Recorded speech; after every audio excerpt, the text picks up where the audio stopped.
On the night of January 31st, 2019, Libby Squire, a 21-year-old philosophy student at the University of Hull, East Yorkshire, England, hesitantly went out with her friends in Hull, despite having a lecture early the next morning.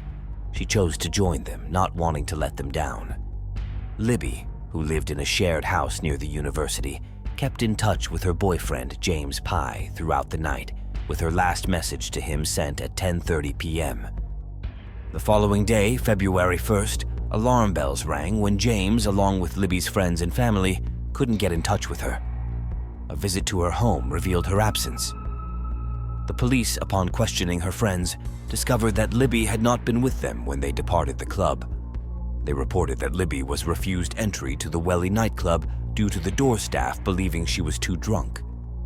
Concerned for her well-being, her friends had organized a taxi to take her to her Wellesley Avenue home. Following Libby Squire's disappearance, police conducted a thorough investigation of the surrounding area, which led to the discovery of her house keys in a nearby garden. They collected CCTV footage from the area and interviewed several witnesses. This evidence confirmed that Libby had returned in a taxi but did not enter her house, instead walking down the street. The police, using the CCTV and witness accounts, focused on a particular suspect in Libby's disappearance. Despite identifying a potential perpetrator, Libby's location remained a mystery. It was only 7 weeks later that her body was found in the Humber estuary between Spurn Point and Grimsby. Pawel Relowicz, a 26-year-old man, was arrested in connection with the case. He had been previously questioned shortly after Libby was reported missing, but was released.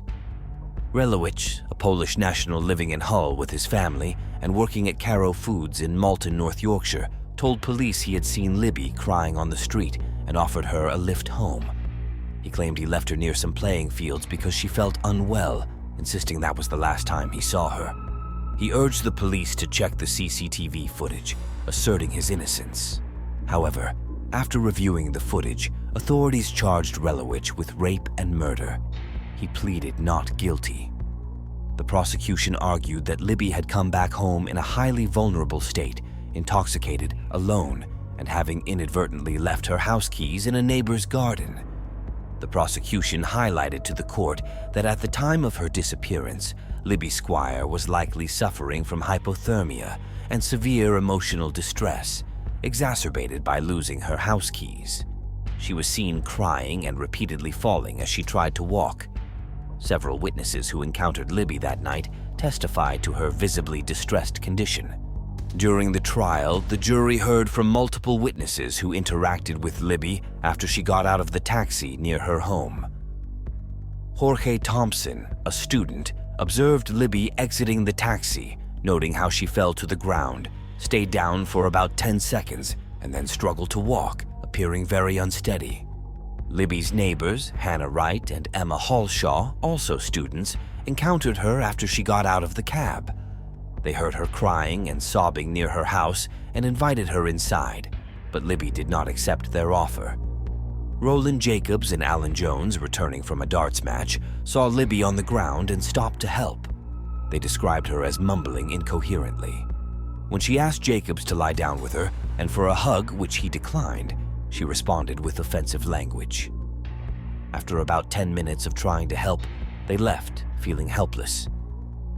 Another witness, Lorna Allen, reported seeing Libby lying on the ground, crying and screaming near a bus stop shortly before midnight on January 31st. Allen described Libby as slurring her speech, talking to herself and appearing highly intoxicated.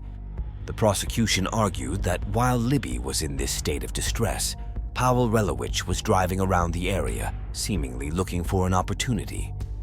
They believed that Relowicz noticed Libby shortly after midnight. The jury saw CCTV footage showing Relowicz's silver Vauxhall Astra moving through the area, often in looping patterns. The prosecution suggested that Relowicz was out that night actively searching for a potential victim. The jury was informed about Pawel's background, which included a series of sexually motivated break-ins prior to Libby Squire's disappearance.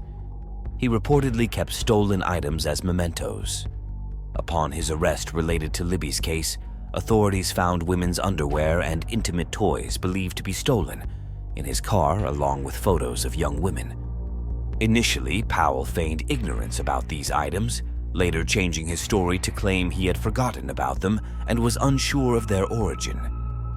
In the year before Libby vanished, Pawel had engaged in indecent exposure and voyeurism. The court heard that a female student experienced a frightening incident where she saw a man, identified as Pawel, peering into her window while she was changing, standing just inches away. Another incident involved a woman who saw Pawel watching her during a private moment with her boyfriend. Subsequently, a used contraceptive and women's underwear were found at her residence in disturbing circumstances. Another victim discovered similar items near her child's toy. Forensic scientist Nicola Taylor testified that Pawel's DNA and bodily fluids were found on the stolen underwear, suggesting inappropriate contact with these items. The prosecution's narrative detailed that after midnight, Libby got into Pawel's car and was taken to Oak Road playing fields.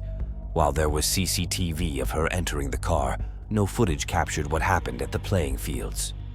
The prosecution also noted that Pawel had visible scratches on his face, which they suggested were inflicted by Libby in a struggle for her life. They summarized their case by telling the jury that the evidence indicated Libby was assaulted by a man whose sole intention that night was to isolate her in a secluded area he knew well to act upon his uncontrollable sexual impulses. Determining the precise cause of Libby's death presented challenges for the prosecution. Dr. Matthew Lyle, the medical examiner, testified that an exact cause of death could not be definitively established due to the prolonged submersion of her body in water, complicating the assessment of whether she was alive or dead upon entering the water. A noticeable bruise was found on the inside of her right thigh, and 2 lacerations inside her upper lip suggested blunt force trauma.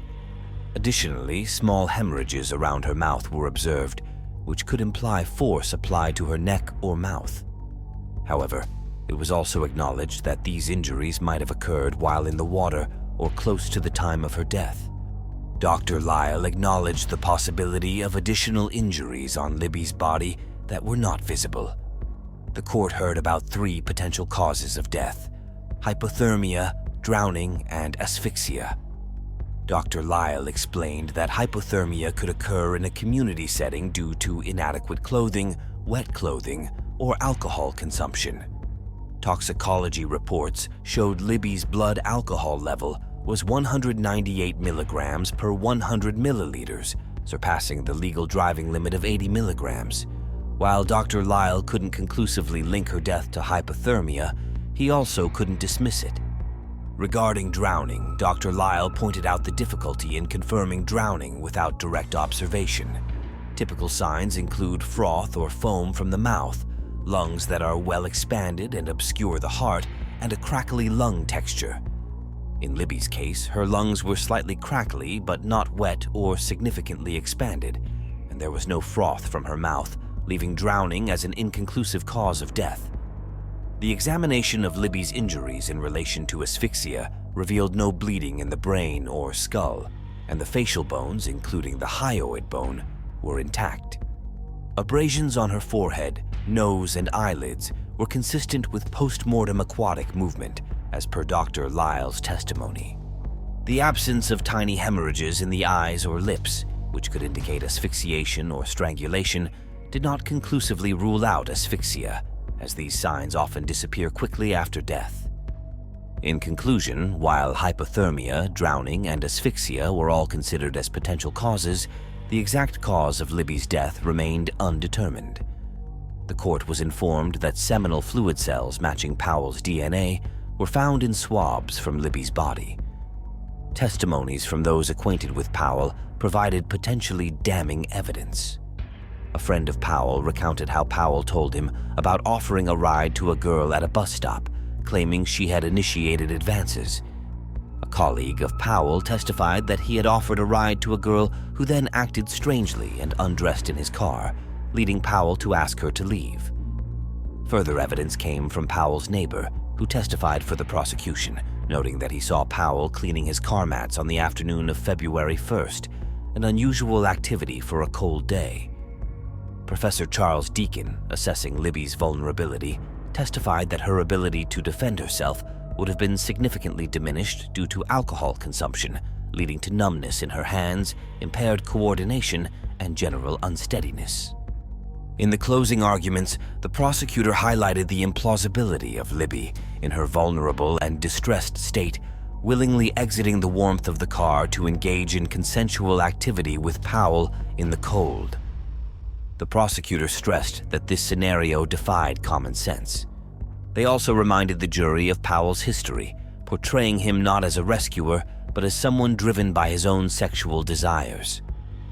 The defense argued that Pawel met Libby that night, offered her a ride, and engaged in a consensual encounter. They suggested that Pawel stopped at the playing fields because Libby felt unwell and maintained that she was alive when he left her. The defense raised the possibility that Libby might have taken her own life. During the trial, Pawel testified in his own defense. He claimed to have seen Libby crying on Beverly Road and offered her a ride home out of compassion. Pawel described finding her on the pavement, visibly upset and wanting to assist her.